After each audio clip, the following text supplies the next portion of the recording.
Welcome back to the second half of my interview with Asim Ali here on Auburn Online's Tiger Bytes. So you're the president-elect of the UPCEA. What does that stand UPCEA, for? UPCEA. It used to be. It's got its roots. It's a professional organization nationwide that's been around for, and Canada. It's been around for a little over 100 or so years. It's got its roots in continuing education, and then it's shifted into professional education. It is the premier professional organization for online learning in the country, and so the member institutions, my colleagues. We've got conferences and collaborations that we do. It's people from around the country who are working at institutions of all sizes that are responsible for online learning, continuing education, professional education. How do we meet the access mission of our institutions? How do we do that in a way that's entrepreneurial, that's in a way that's also creative and serves the learning quality learning goals that we have for ourselves? And it's been really a privilege. I started getting active in it in 2014, 2013, 2014, and just I'm sure you've had that experience yourself, Dave.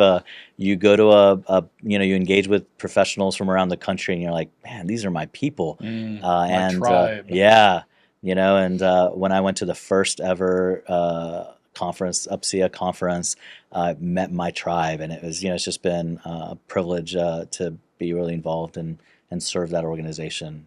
So What are you looking to accomplish as the president, and how yes. will those things trickle back to Auburn in a positive way? Oh, absolutely. So I start my president year in March, April of next year in Okay. 2026, and so first of all, there's a responsibility of being a board president of making sure that the organization is serving the needs of its members, and for that context, it's a challenging time in higher ed, and so from that navigating, helping the CEO and the professional team there navigate the organization to make sure we're delivering value. So there are a lot of one of the UPSEA is actually in a very good financial position, which is rare in professional organization worlds.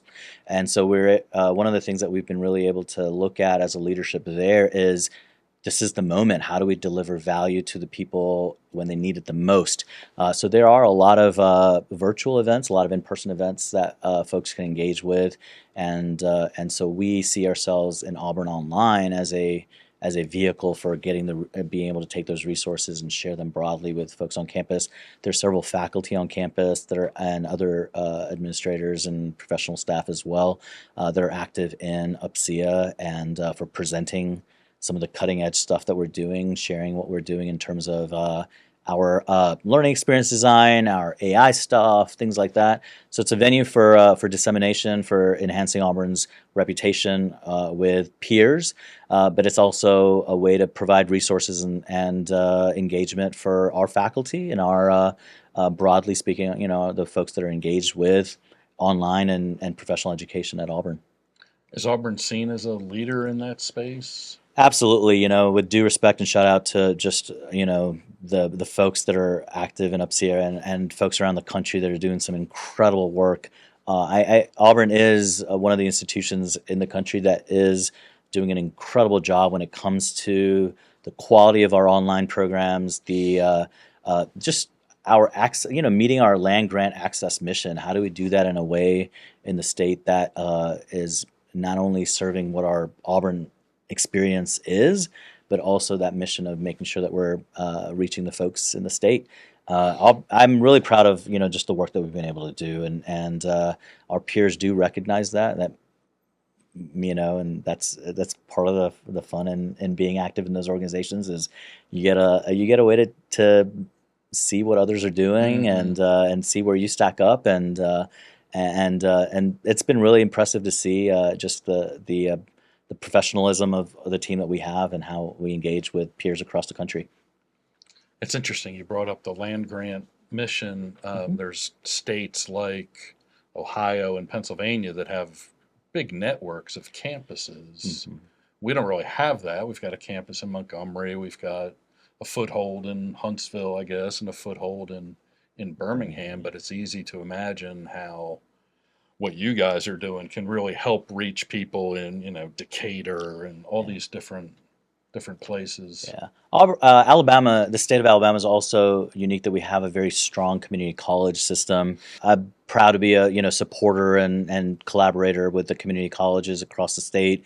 There are a lot of folks that are graduating with 2-year degrees that want to be able to stay in their communities, contribute right away into that economy, but they don't want to put their dream of getting a 4-year bachelor's degree on hold either. And the opportunities that creates, if we look at the programs like nursing or business administration, computer science, and the early childhood program, the programs that we've selected to have as degree completion programs at the undergraduate level, they're uniquely designed to meet the needs of the state of Alabama and the workforce that we have spread across the state. We don't want them to go to an out-of-state institution online just because that's the only thing that's available. We want to make sure that they know that we have that service available here. Well, I want to ask you about AI before we wrap up. You guys have a really cool AI program that anybody on campus can take. It's available to community college folks. Right. Could you talk a little bit about what inspired you to get that program going, what it's accomplished, what the future is? Yeah, just really briefly, like I teach in our business school, and I have 130 students, and I used to do assignments with them that when I started seeing what the capability of ChatGPT was in fall of 22, I was able to kind of pivot and say, okay, I think we're going to use this tool instead, and kind of thought about, okay, how do we support our faculty across campus to be thinking about this as well? So we really, I decided over the years, like I think I really want to focus the Big EO Center on 3 key areas, which is when it comes to AI, which is how do we make sure we're contributing to AI literacy for all of our stakeholders. That includes the K through 12 population. That includes, because those are our future students. It includes our current students. It includes our professional staff, our faculty on campus.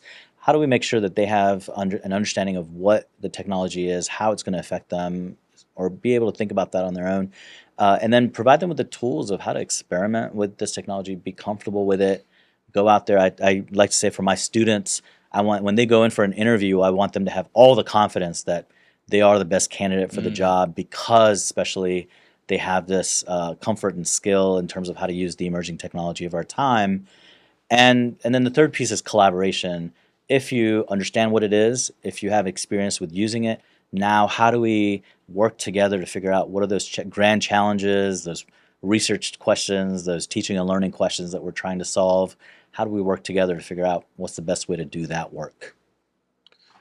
In our last episode, we were talking to Mariah Kent about AI and some of the challenges from a faculty perspective.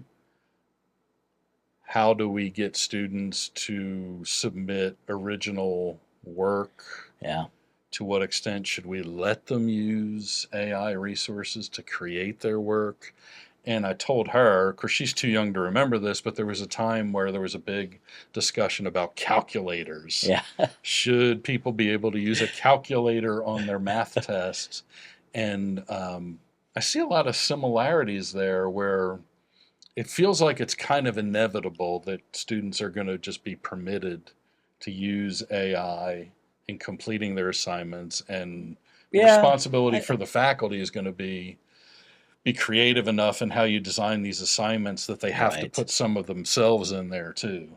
Yeah, I think I question the inevitability of that it'll be something that we just must use.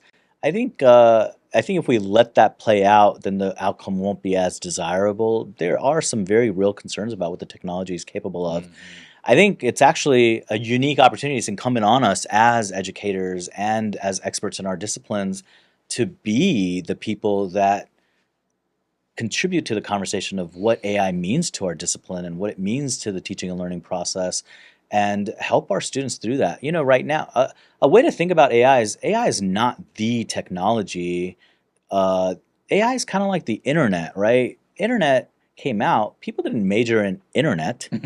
You had to learn. The internet allowed other things to happen. I think there's there's kind of like a funny saying that I came across one time where a Coca-Cola is one of the most valuable companies in the world. but the refrigerator is part of the reason why. Hmm. So Google or Amazon, some of these companies are some of the most valuable companies in the world because the internet exists. There will be technologies that our students become when they enter their careers, they'll experience some kind of a follow-on technology that they'll have to wrestle with.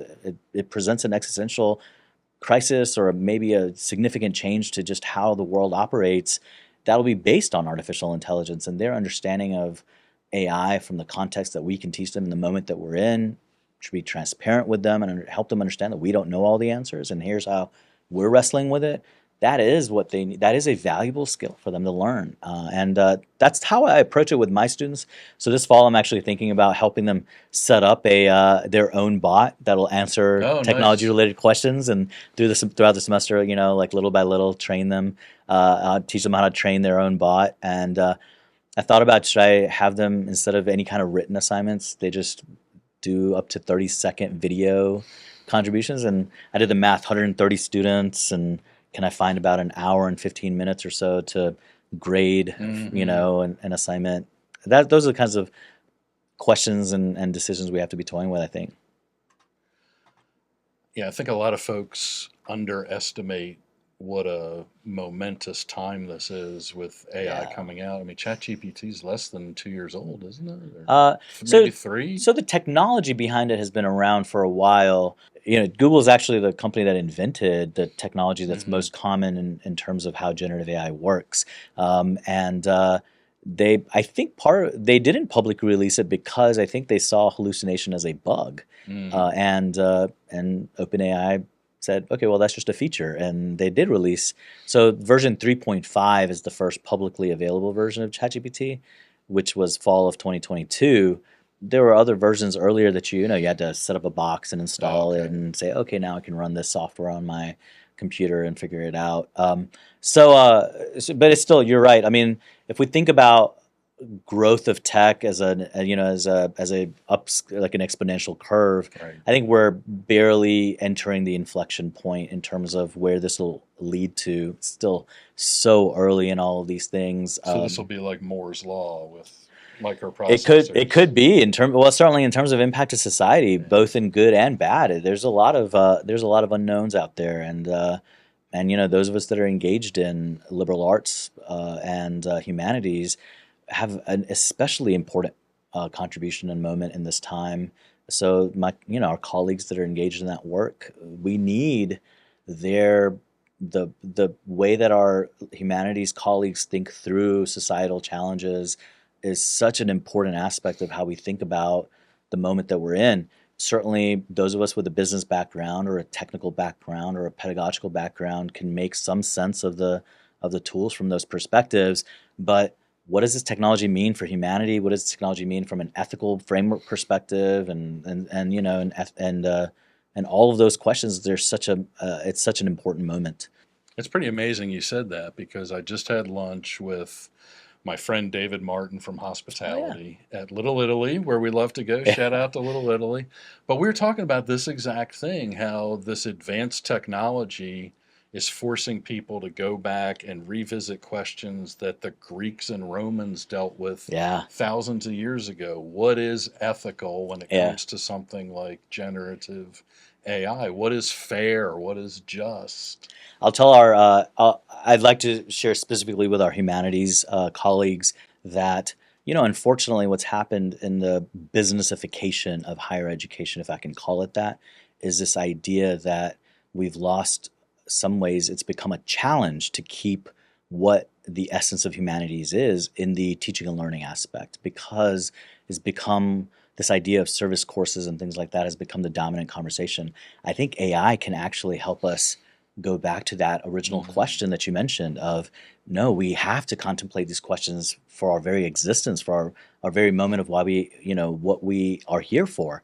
I think many of the things that we see in society today, from all kinds of things that are happening in terms of the news, are because of maybe a lack of depth of understanding of the humanities from the folks in decision making positions around the world. And so I think from that perspective, there's absolutely a need revisiting the essence of what that means in terms of the context of what the work is that we do and how we teach. At least to me, you're one of the real treasures of Auburn's Oh, that's campus, and it's always a lot of fun to chat with you. very kind of you to say. And working with you has always been just the privilege of working at a higher education institution is so cool, because people come from all walks of life, from all different kinds of experiences, and their expertise is in so many different things. So when I meet with our faculty from history, or when I chat with our folks from economics or any of those disciplines, I learn a different perspective on whatever questions we're contemplating, and it's just been such an awesome experience for me.